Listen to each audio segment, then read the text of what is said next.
Good afternoon. Happy Wednesday.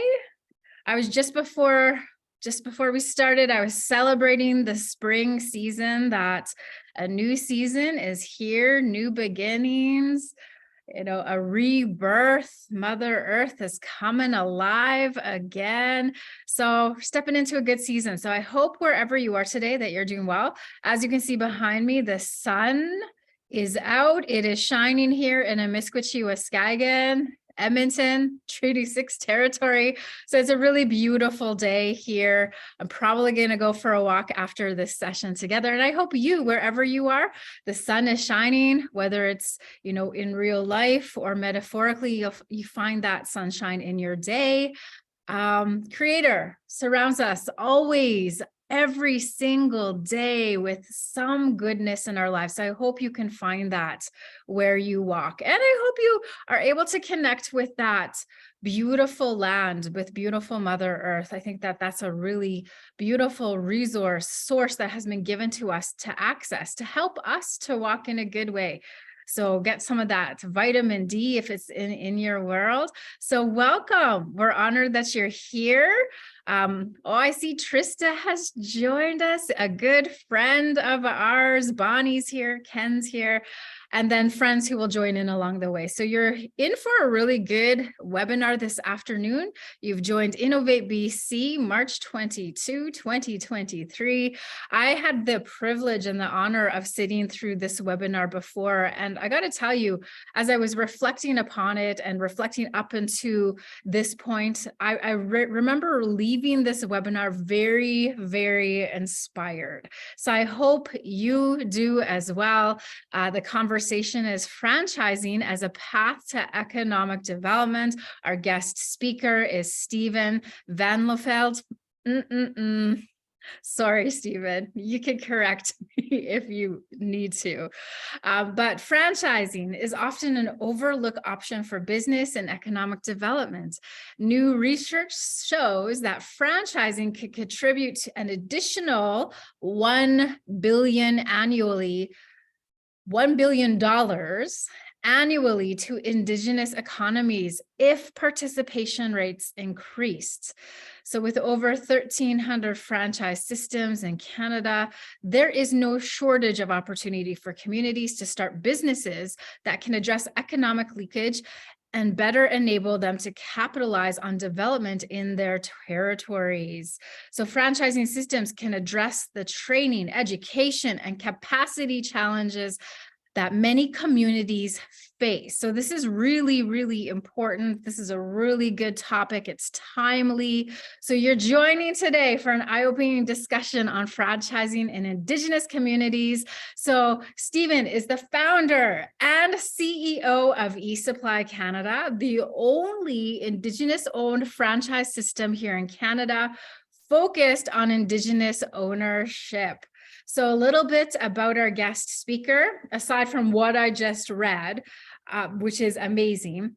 Steven's an entrepreneur and a multi-business owner from Saugeen First Nations, Ontario. He is an owner and principal consultant of Insight Consulting and founder and CEO of eSupply Canada, a national online distributor of office, janitorial, and industrial supplies. So eSupply Canada is the only franchise company focused on Indigenous community ownership. So a little bit about his school background, his education background. He holds a Master of Arts in Interdisciplinary Studies with a focus on Indigenous community development. Love that. And a Master of Business Administration. So I feel like, we're in good hands this afternoon. So open your heart, open your mind, be prepared to be inspired and think of the possibilities. So thank you so much for joining us. And I'm just going to pass you the virtual mic. And just also noting, if you have questions along the way,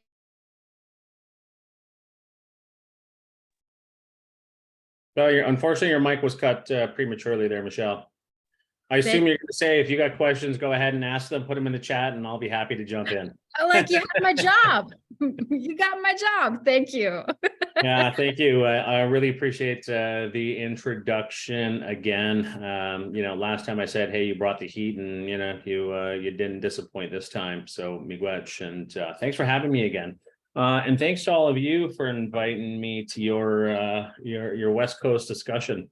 I did have the chance speaking with your Can-Do colleagues across Turtle Islands several weeks back, and I think it was a really fruitful discussion. And and there was a separate opportunity to bring today's topic, franchising and Indigenous communities as a path to economic development, to today's, and wanted to share what's going on at eSupply and the whole franchising concept. See, we've got a few people on the line today. As I was mentioning to Tara, I just got off a call with 200, so I had a 30-minute break, so I'm happy to be engaging in a considerably smaller discussion, a more intimate discussion. So want to just say again, thanks for having me. If you have questions along the way, just ask.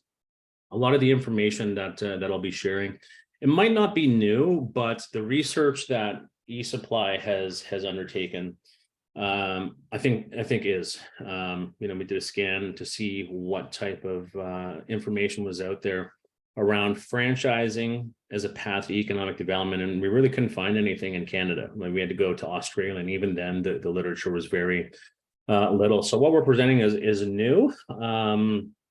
Really excited to be sharing it.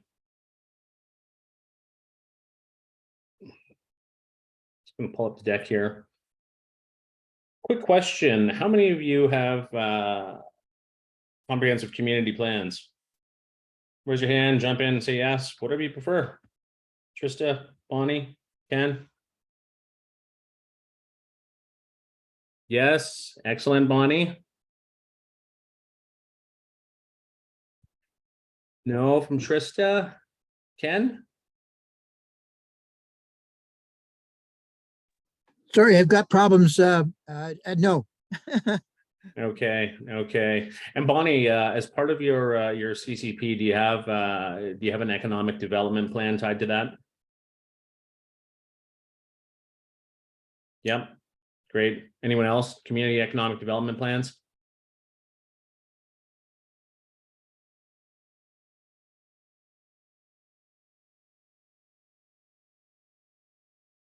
How about franchising? How many of you in your role or at your community level have seriously looked at franchising as a vehicle to economic development?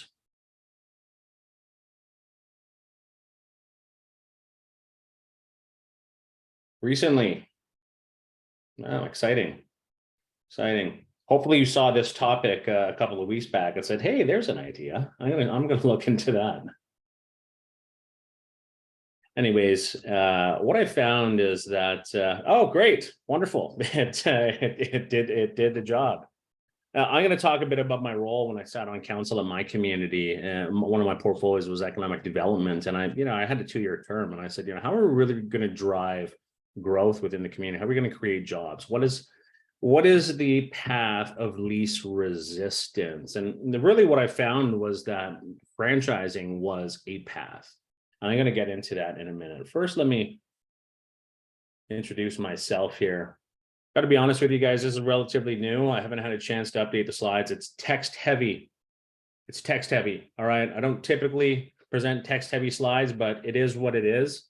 I'll check back in a year when I've updated with our new report, and it'll be full of graphs and all that. But for the time being, just sit back, relax, and enjoy the ride. So my name is Steven Vanloffeld. I'm Anishinaabe from Saugeen First Nation, that is in Ontario. It's about 2.5 hours northwest of Toronto on the southern shores of Lake Huron. Served as a band counselor. I'll touch on that in a bit. I run a couple of companies, so I really am an entrepreneur at heart. I've worked in the corporate life, nonprofits, at the community level. Wasn't for me.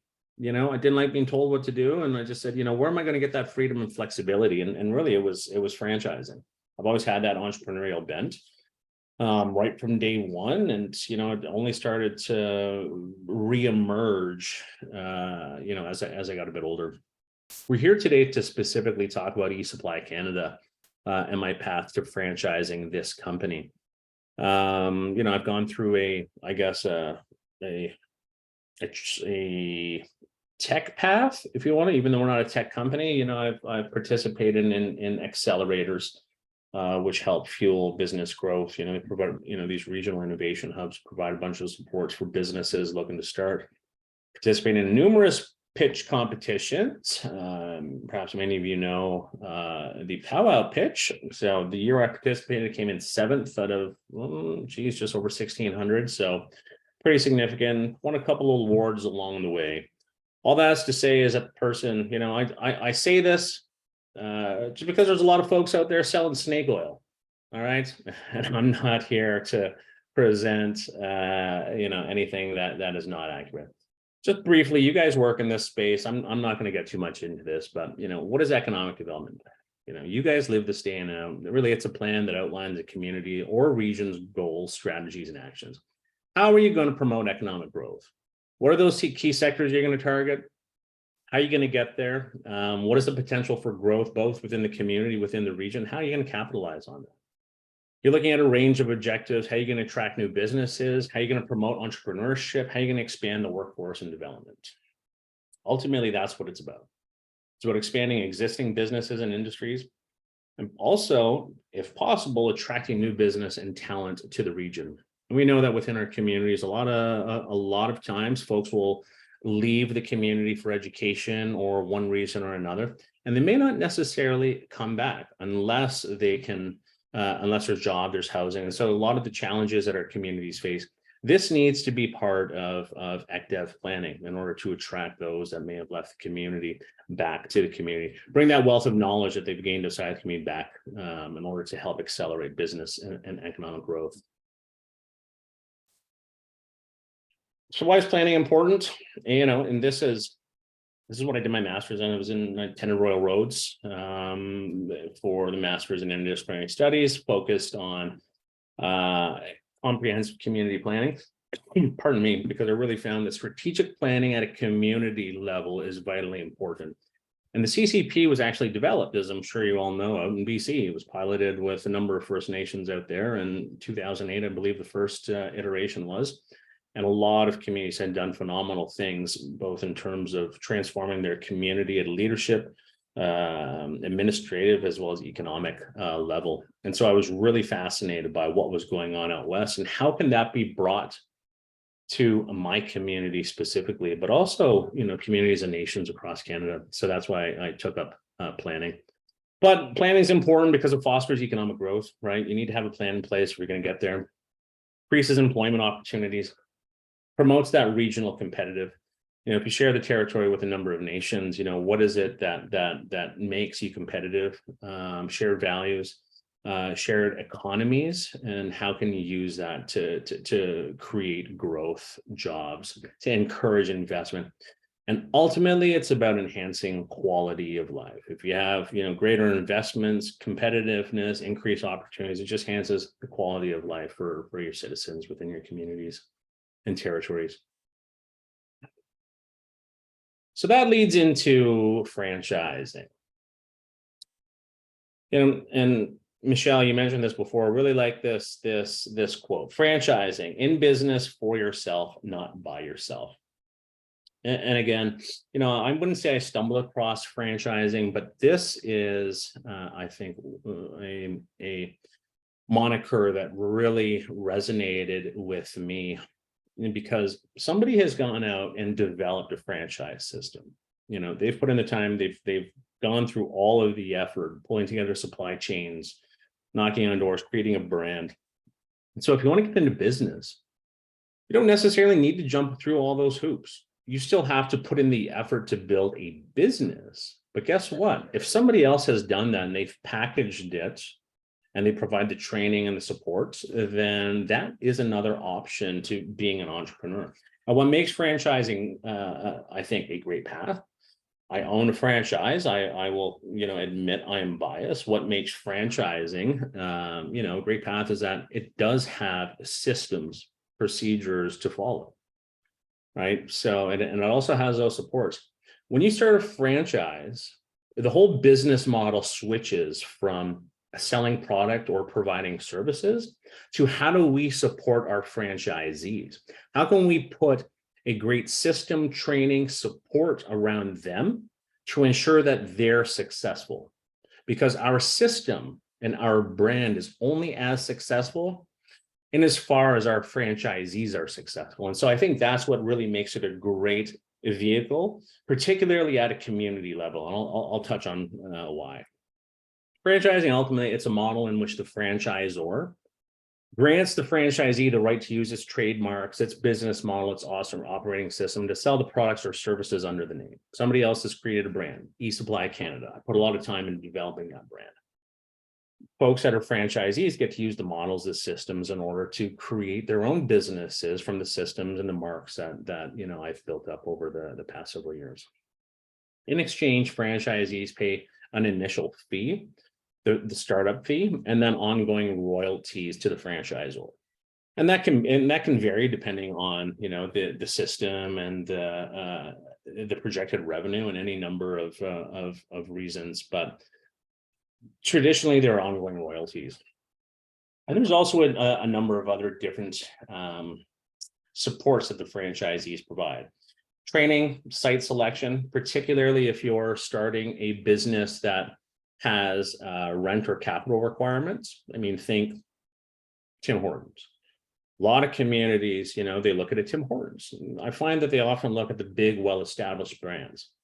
Well, those well-established brands require long-term leases or capital builds before you can actually move forward. And if you're renting, you're looking at a 20, 25, sometimes even 30 to 30-year lease on that building, right? So the startup fees can be significant for some of those larger brands, but they also provide marketing, advertising.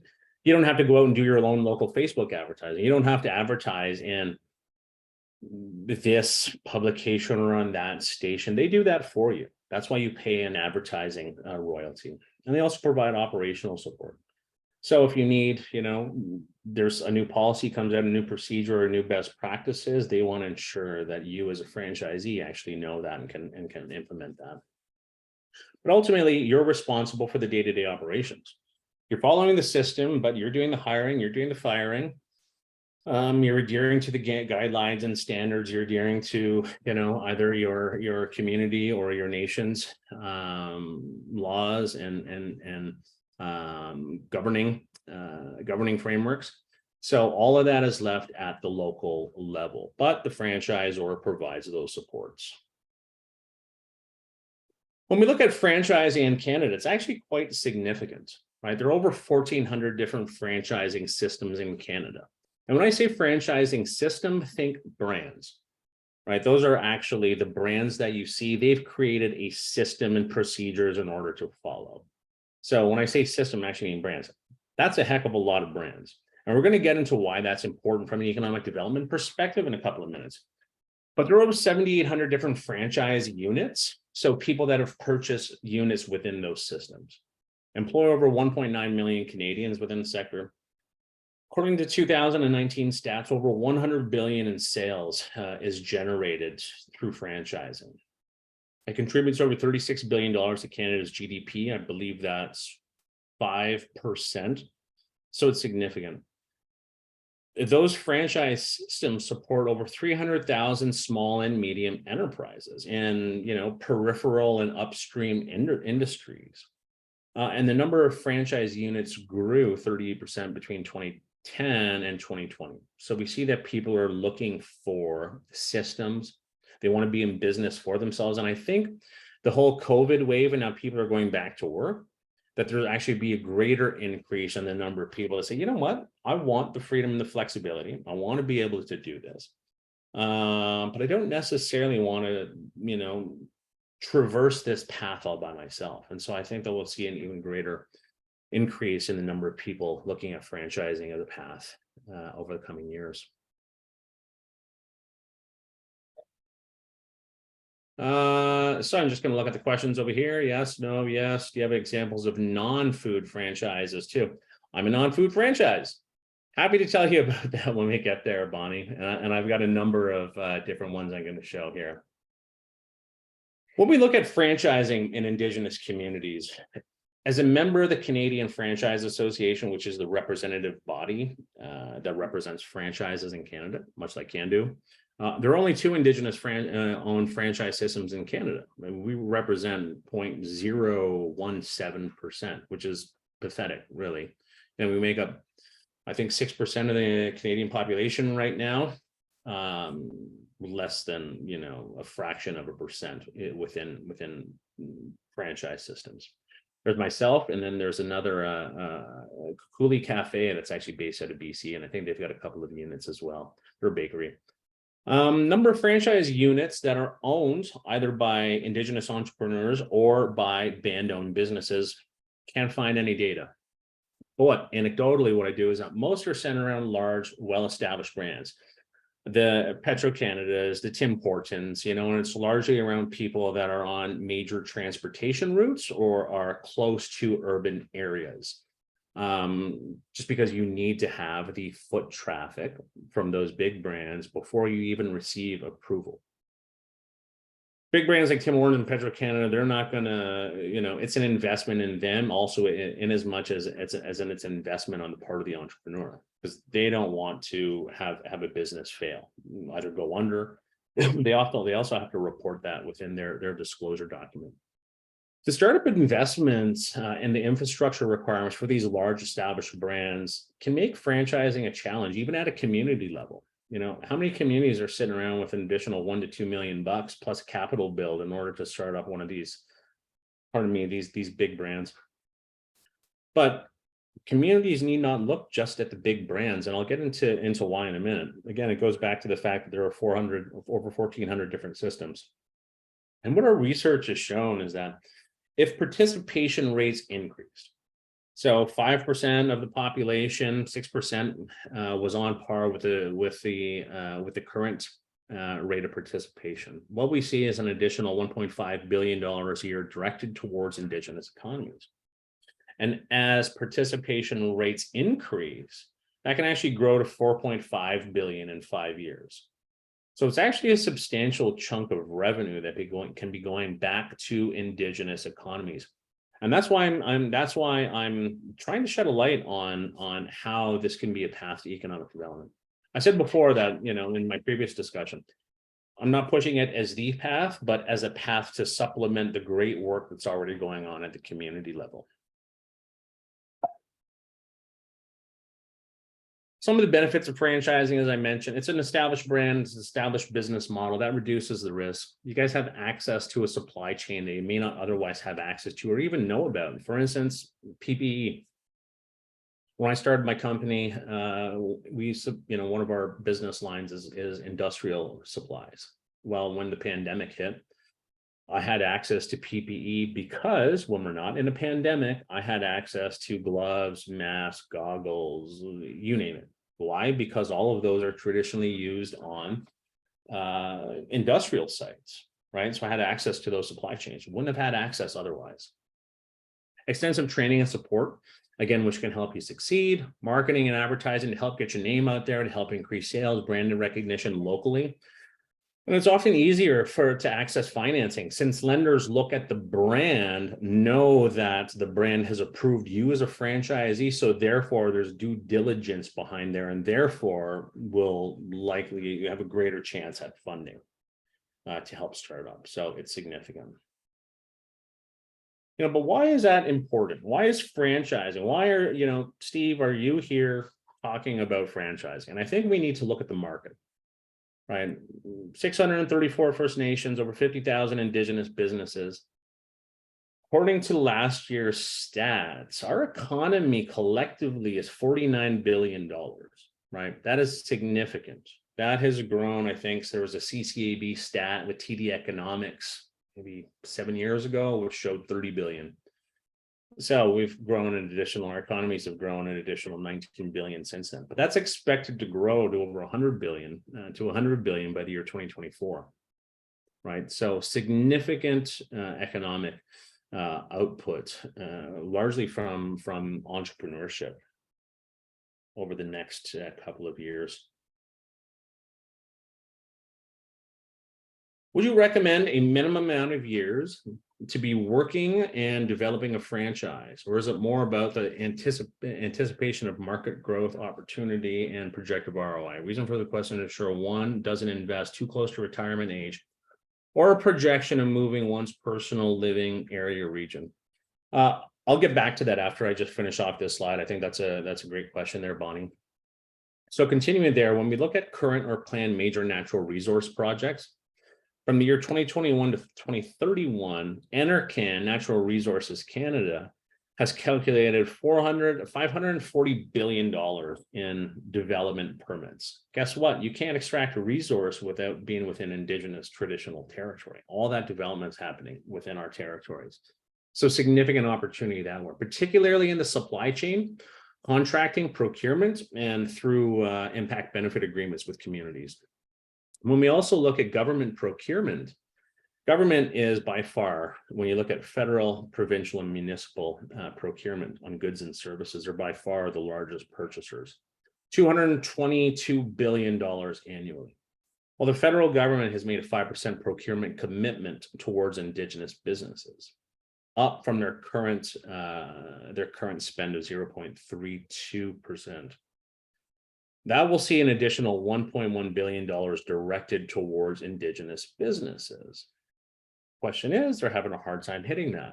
So, maybe there's an opportunity through franchising to take advantage of some of this low-hanging fruit.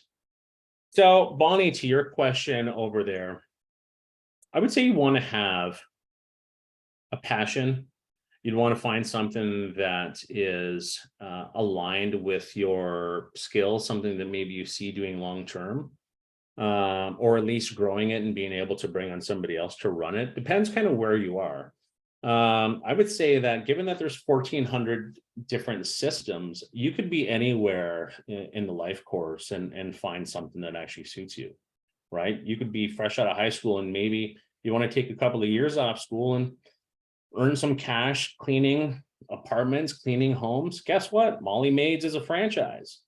Very limited cash in order to start a Molly Maids, right? And they provide the services and the training and the brand recognition.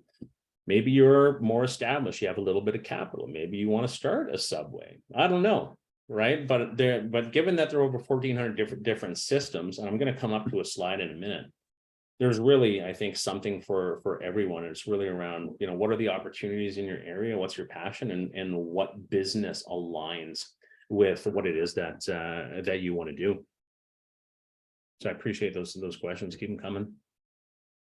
So looking at that, then, what I want to do is step back and just use my territory as a small case study for what I would do if I was in economic development and how I would approach franchising. So this is my territory, Saugeen. We're over here. We've got the world's largest nuclear power plant within our territory. They've got, we're also an agricultural area. We're right on the water, right? So you get a sense of what some of the industries are. We've got apple picking, and we've actually got Collingwood, which is a big ski resort. But by and large, nuclear is one of the main industries, as well as manufacturing. So when I look at that, we've got 2.5 million visitors annually, contributing 300 million to the local economies. What is it that they need? What are the industries that they're in? My community has land leasing. We're right on the shore, so we have cottages, over 1,200 cottages. That contributes $10 million to the band. Aside from that, what do the cottagers need? Do they need cleaning? Do they need grass cutting? Whatever. What is it? Agriculture, 1,928 farms. We produce 22% of Ontario's beef. A lot of stuff that they need.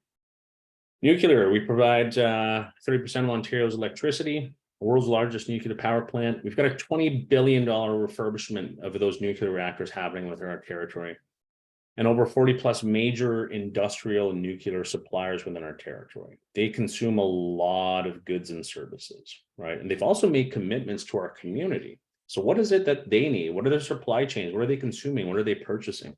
And then manufacturing. 12% of the local workforce within that territory, 1.5 billion in exports. Again, what do they need? So having done a bit of an analysis of the territory, of the opportunities, what I would then do is, from a franchising standpoint, is look at all those things and then go to, you can go on, this is on the Canadian Franchise Association, and begin looking at all of those things that might make sense, right? Building and design services, commercial janitorial products. There are so many offices over there that, again, do they need cleaning supplies, e-commerce? So this gives you a sense of, taking a bit of a 40,000-foot view of your community, of your territory, of the opportunities that exist, and then looking at franchising as a path, as opposed to building something from the ground up. And I'm not saying don't build something from the ground up. I'm saying let's start taking advantage of those opportunities more quickly.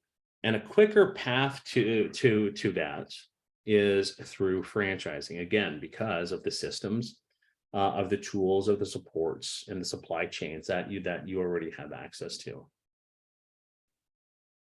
Where would I find that list? Canadian Franchise via government website. No, this is actually on the Canadian Franchise Association. I think it's cfa.ca. And so just play around on their website. They've got a list of, I think it's findafranchise.ca and a bunch of industry news, but that is the membership organization for franchise systems in Canada.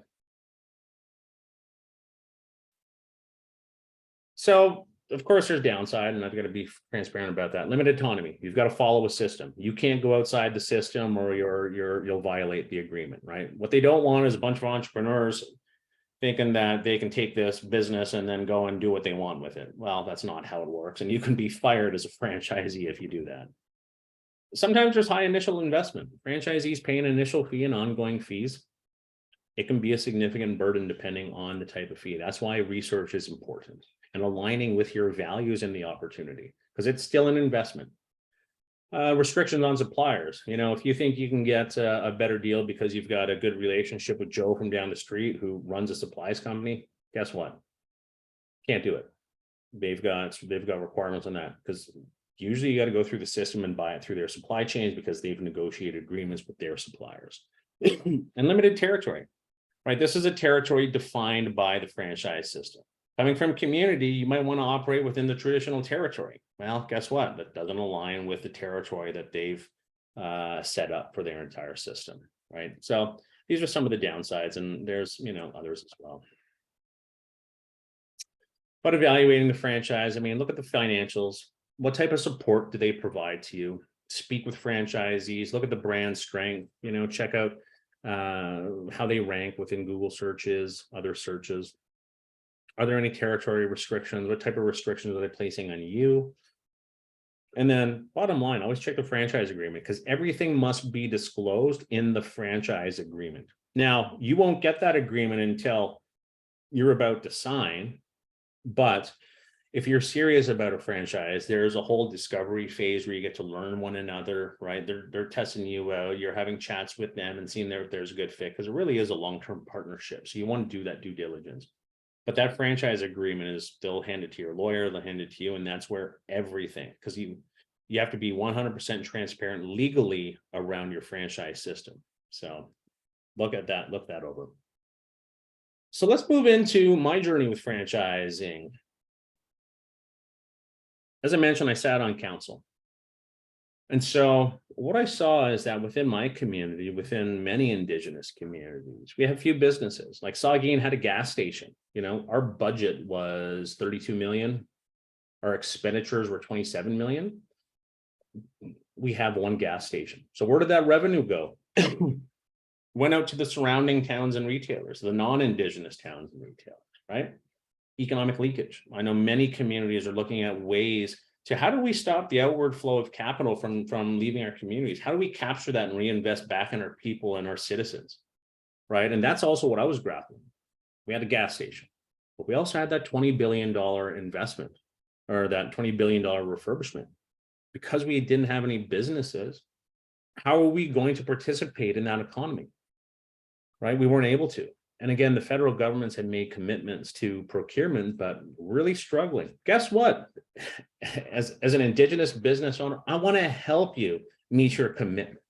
I want to step to the plate and be your beacon, right? And so these were all the challenges that I set out to solve. And I said, well, where do I even begin? Right? Where do we even begin? And it just so happened that Staples came waltzing in for, I think, the second or third time that week. We had a local brick and mortar over there. And I said, aha, there's maybe something. We are consuming office supplies left, right, and center. All of our departments are, right? Our community members are, maybe to a lesser degree. I'm going to hit them up at Christmas time to support our toy drive. Turns out we were actually doing over $200,000 in business with the local brick and mortar. I wanted maybe $500 to support our toy drive. Well, guess what? Because it's a big corporation, I was told, basically go pound sand. They didn't say that. They said go and apply online like everybody else. Oh, I was pissed. I was pissed. I said, we're giving you $200K in office supplies and you're telling me you can't even contribute. You don't even have the autonomy to contribute $500. I'm sure you do. You're just choosing not to. And I said, if they're taking our business for granted, I guarantee you that's happening across Turtle Island in every single community. Right. And so I also looked at, well, what else maybe that's an opportunity. What else do we need? You know, we need industrial supplies to keep our lights on, our infrastructure. We've got a number of buildings that need to be cleaned. And so that really was the basis for what will become eSupply. So we're an online distributor, national online distributor of office, janitorial, and industrial supplies. Depending on who I'm talking with, I say there's nothing sexy about what I do. I didn't wake up one day and say, hey, I want to be a baron of office, janitorial, industrial supplies. It's not that. I saw an opportunity. I saw a need, particularly at the community level, right? And so I went to work pulling together the supply chain. So carry over 1 million products across 1,000 leading manufacturers. Just signed a new partnership with an international computer distributor, as well as Vistaprint. So we're now, I'm just integrating them to our website. We're now your full service, one-stop shop for everything business, office, janitorial, industrial, computers, and everything that Vistaprint has to offer. You don't need to go anywhere else except eSupply Canada. I franchise the company, and we are the only franchise model in Canada that focus on Indigenous ownership, either from a member level, but particularly at a community level. And why is that? It's because I saw revenue leaving the community, and I wanted to solve that issue. I wanted to create a way for communities to be able to stop the outward flow of capital from leaving their communities, right? And part of that is through being able to purchase supplies through your own supply chain. And I've also partnered with college here in Ontario, Fanshawe College, which helps address the training gaps. You know, we have lower levels of education within community. But that doesn't mean that you need a fancy degree in order to be successful at business. You just need coaching and proper training, right? And so that's why I partnered with an institution to be able to provide some rigor around the training. And at the end, folks actually get a micro credit from Fanshawe College. So this is the website here. Go online, it's esupplycanada.ca. It pulls in everything that we do over here. You know, it's clean, it's crisp. I compete with the billion-dollar big box retailers, right? I compete with them. Like, this is who I'm trying to acquire market share from. So I need to constantly be reinvesting in tech. But because we run a drop ship model, so what that means is I go direct to the source. I don't warehouse anything. I go to national wholesalers as well as manufacturers. They provide me with their pricing lists, their product lists through my system. My system speaks with their system. So when an order is placed on my e-commerce portal, I get a notification. I approve it. It actually pushes that order to the manufacturer, either in BC, Alberta, Ontario, Quebec. It goes right to their facility where it's picked, packed, and shipped that day. I never touch a product. And so because I don't have to touch a product, it means I'm de-risking the business, right? I don't have the carrying costs. I don't have the upfront risks of purchasing inventory, carrying that inventory. I don't have to build warehouses. I don't have to, hire a bunch of people in order to pick and pack that. As a result, my costs are lower, my overhead's lower. So I'm actually able to be competitive with those big box retailers. Think Wayfair of our product categories. So there's our distribution centers. You know, I like to say there's no home office or community or job site that really we can't get to. And remember that thing that pissed me off of why I started the company? Well, guess what? I use that as the fuel to be able to give back. And if you look at most Indigenous businesses, they all have a social component to them, right? They give back to community, they support community. We know where we come from, we know who supports us, and we want to be able to pay it forward. And so, you know, 1% of net profit actually goes to support the eSupply Future Leader Scholarship Program. It supports students as well as it supports entrepreneurs. And our website it has the opportunity to give Indigenous manufacturers the opportunity to sell their products through our marketplace, as long as it aligns with what it is that we do. So our growth strategy is actually to grow through franchise. And I chose that again over, say, corporate reps, regional corporate reps, because it was really a community issue that I sought out to solve when I sat on council. You know, why should I hire a bunch of regional reps and build an empire when this is really about packaging and providing a solution that many communities are trying to solve, right? So it's focused on Indigenous and local ownership, low barrier to entry, complete training system. This is the franchise site. We've got a complete network of supports for all of our franchisees. I'm talking about the franchise model, but I also have a territory model, which uses Elections Canada electoral districts, because I can, you know, it just provides another avenue. But we've got this ecosystem of support: the Canadian Franchise Association, Business Development Canada, MNP. You know, we've got a lot of First Nations out there. Want to make sure that the taxation and all of that is above well taken care of. Fanshawe College, Queens Smith School of Business for some additional MBA student support, and then Tech Alliance is part of the Regional Innovation Hub over here. This is the training program that I put together. It's a 4-day training program with Fanshawe College. And you come in and really we put you through the paces for 4 days. How do you prospect? You know, learning our website. How do you prepare for getting the appointment? Who are those target customers within your territory? Those target organizations. Preparing your sales pitch, overcoming objections, closing the deal, following up. So, you know, at the end of this, you spend 4 days learning the business, and you come out hopefully, you know, a heck of an account manager to be able to go out there and really beat your territory to drive revenue. You've got the revenue that you can address from leakage, right? Keep that in-house, but you also have an opportunity to go out and now, are there developers you have partnerships with? So a lot of people have JVs, long-term equity partnerships. That's great. Guess what? We're going to hit you up now. We're going to create some partnerships around some of this low-hanging fruit, because there's no reason why we need to wait 20 years for these equity participations before they start bearing fruit. So what does it look like? Our franchise, our Indigenous, it's focused on community ownership, allows communities to stop the leak, earning revenue by purchasing from yourself. Like, that money doesn't have to go to Staples, Uline, Granger. It can go through your own company and earn that revenue back. Again, if you have impact benefit agreements with resources, can enhance those. If there are additional procurement opportunities or development opportunities, can take advantage of them. And guess what? That's $25,000 for a 5-year agreement. I challenge you to go out and start any business for $25,000 and to pull that all together. It's really a challenge, but that's the benefit of the franchise system.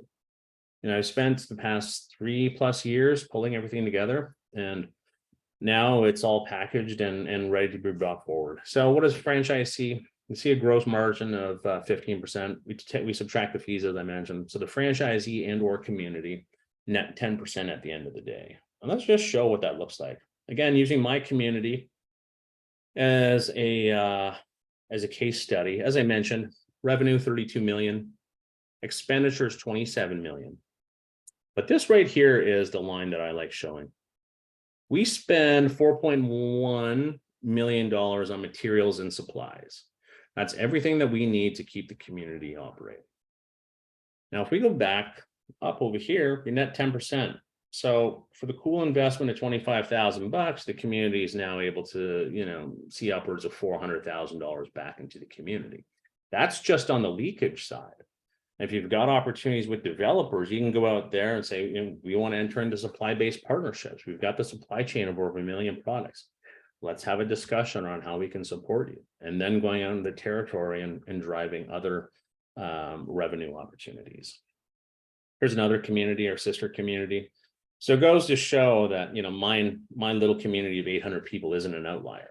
That there's some significant leakage happening, but a real opportunity for communities to just earn revenue by by purchasing the supplies that they need. We're the first company to be on the cover of the Franchise magazine, which is super cool. Love being that. This was the ad that we had beside M&M Meats. Everyone knows M&M Meats over there, so pretty cool to be beside them in the magazine. And this is Bruce Power, as I mentioned, world's largest nuclear power plant. They've got an indigenous procurement policy over there. Most companies have similar policies, right? Use these policies as an opportunity to go out there and say, guess what? We've got an eSupply franchise or whatever it is that you might be starting, and saying we've got a great vehicle with the systems, tools, and training and support behind it in order to take you up on these procurement commitments, on these procurement policies. We want to be at the table, yes, on the JV, but also on these other avenues as well. And I've signed a memorandum of understanding with Bruce Power. This is an interesting and exciting new opportunity.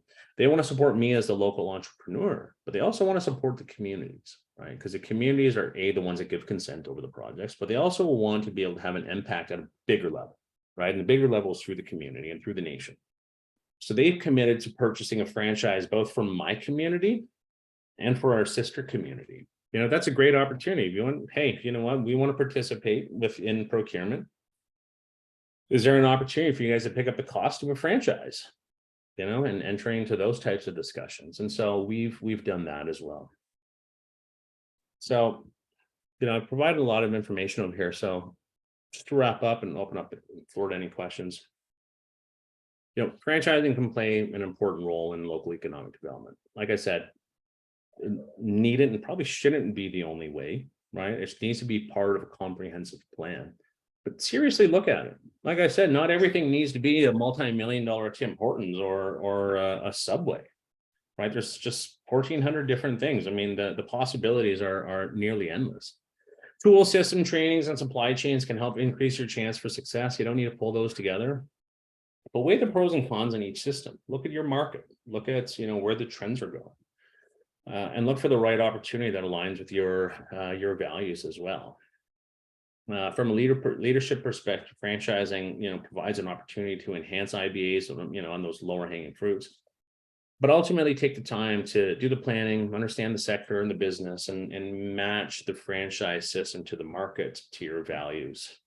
And with that, I want to thank you for listening to me talking about franchising in Indigenous communities, and I'll pass it back to our host, Michelle, for any questions.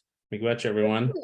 Yeah, I mean, inspiring was the word that I was coming into this webinar with, but I really think the word empower, it was empowering, this presentation. You kind of painted this picture of what is absolutely possible. So thank you. I saw Bonnie, hand is raised. So come on in. You got lots of questions. We love it. Love it, Bonnie. Yeah, first I want to thank the Innovate BC and Can-Do and Michelle for bringing on your seminar on again.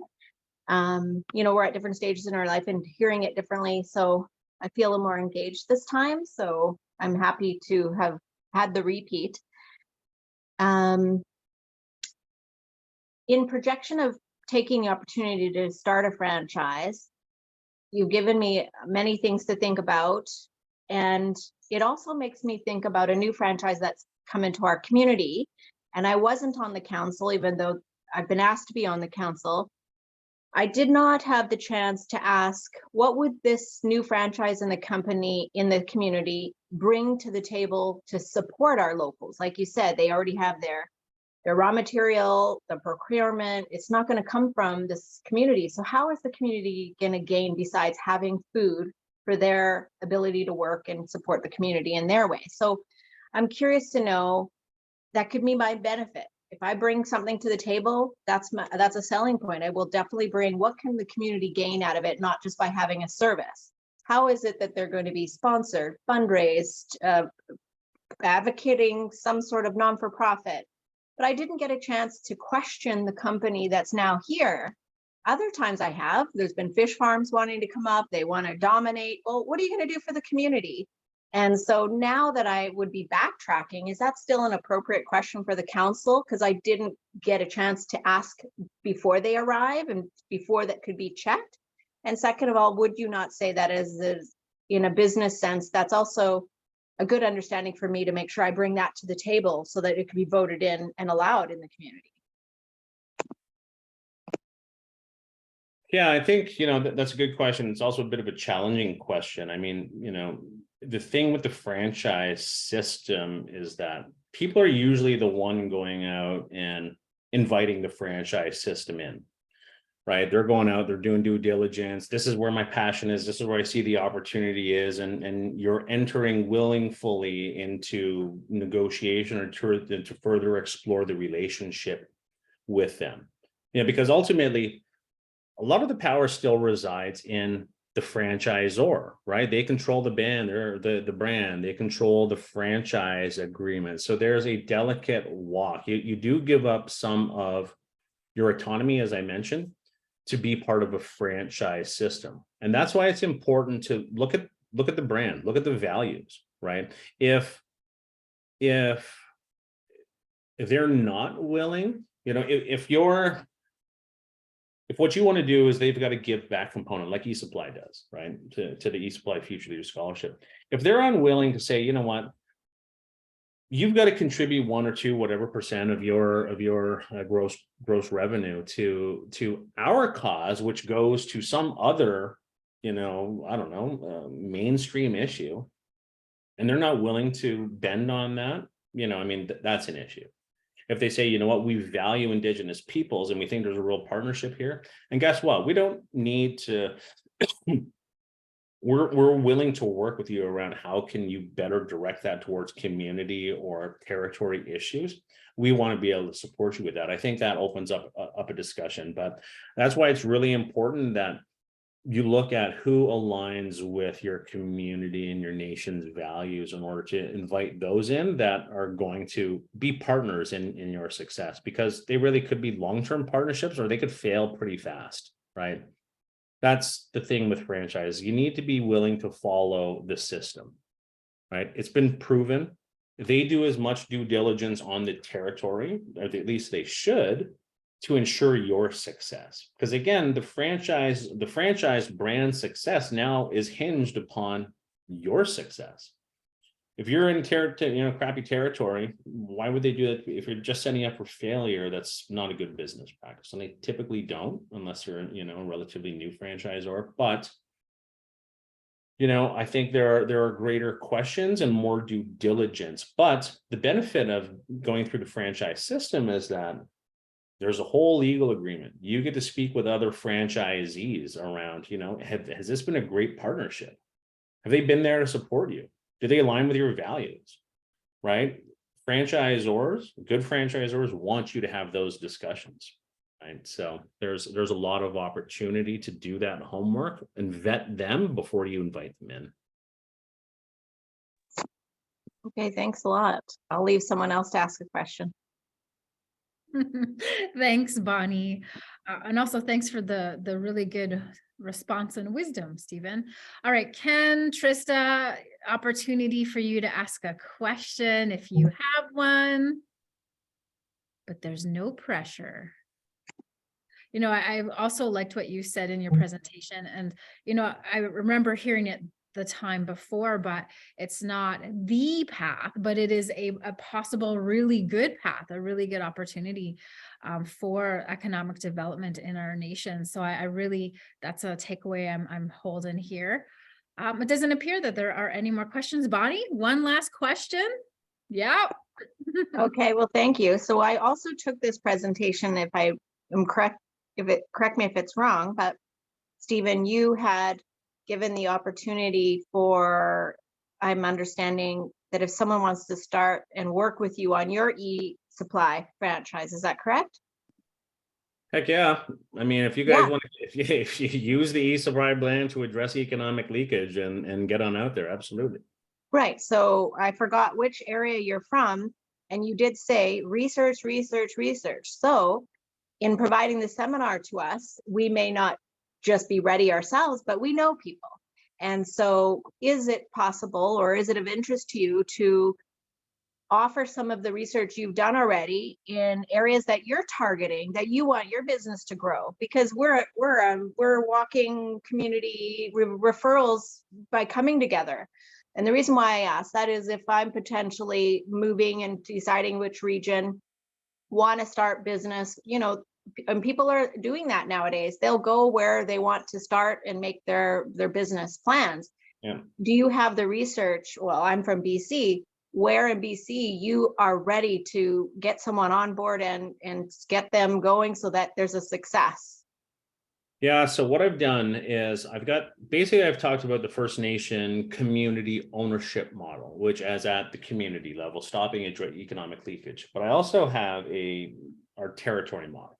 So I've used Elections Canada electoral districts. You're all in an election riding, right? And I've used that because somebody has divided up Turtle Island and they've based it on demographics and the number of businesses. So what I can do is I can actually go to Statistics Canada and Industry Canada to find out exactly how many businesses there are tied to those electoral ridings to make a viable business, right? And so what we've done is I've looked at all of that. I've gone an export from StatsCan, found out how many businesses there are, where there's like 900 businesses in a smaller territory. I've amalgamated those with ones.